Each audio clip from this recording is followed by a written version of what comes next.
পরিচালক জানান, জুনেদ এই মুহূর্তে নিজের কাজ নিয়েই ভাবছেন, তাই সমাজ মাধ্যম থেকে দূরে থাকতে চান। এছাড়া মানুষের সঙ্গে সামনাসামনি বসে সময় কাটাতে তিনি বেশি পছন্দ করেন। সিদ্ধার্থের কথায়, আমার তো দিনের অর্ধেক সময় চলে যায় ফোনের পেছনে, কিন্তু জুনেদ ওর বন্ধু ও পরিজনের সঙ্গে সময় কাটাতেই বেশি ভালোবাসে। Welcome my channel. বাবা ছেলের একটি বিষয়ে বড়ই মিল। কেন আমির খানের পথে হাঁটার সিদ্ধান্ত নিলেন জুনেদ? মহারাজ ছবিতে অভিনয় করে প্রশংসা পাচ্ছেন আমির খান পুত্র জুনেদ খান। যদিও ছবি মুক্তির পরেও প্রচার থেকে দূরেই থাকছেন তারকা সন্তান। বলা ভালো, তথাকথিত তারকা সন্তান সুলভ আচরণও তার নেই। অবশ্য আমিরও প্রচারের আলো থেকে দূরে থাকতেই ভালোবাসেন। আরও একটি বিষয়ে বাবার পথে হাঁটছেন জুনেদ। আমিরের মতো সমাজ মাধ্যম থেকে নিজেকে দূরে রেখেছেন জুনেদ।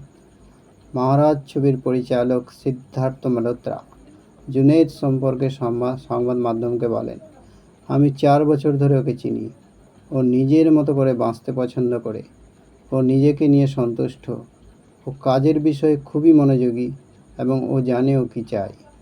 ও কাজ করতে পারলে খুশি থাকে।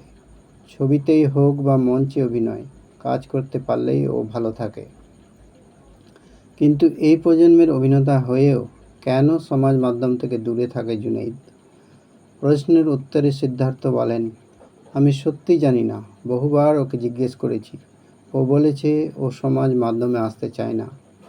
আমার যদিও বিষয়টি ভালো লেগেছে। ও ওর জীবন নিয়ে সুখে আছে। আমাদের ওর থেকে শেখা উচিত। পরিচালক জানান, জুনেদ এই মুহূর্তে নিজের কাজ নিয়েই ভাবছেন, তাই সমাজ মাধ্যম থেকে দূরে থাকতে চান। এছাড়া মানুষের সঙ্গে সামনাসামনি বসে সময় কাটাতে তিনি বেশি পছন্দ করেন। সিদ্ধার্থের কথায়, আমার তো দিনের অর্ধেক সময় চলে যায় ফোনের পেছনে, কিন্তু জুনেদ ওর বন্ধু ও পরিজনের সঙ্গে সময় কাটাতেই বেশি ভালোবাসে।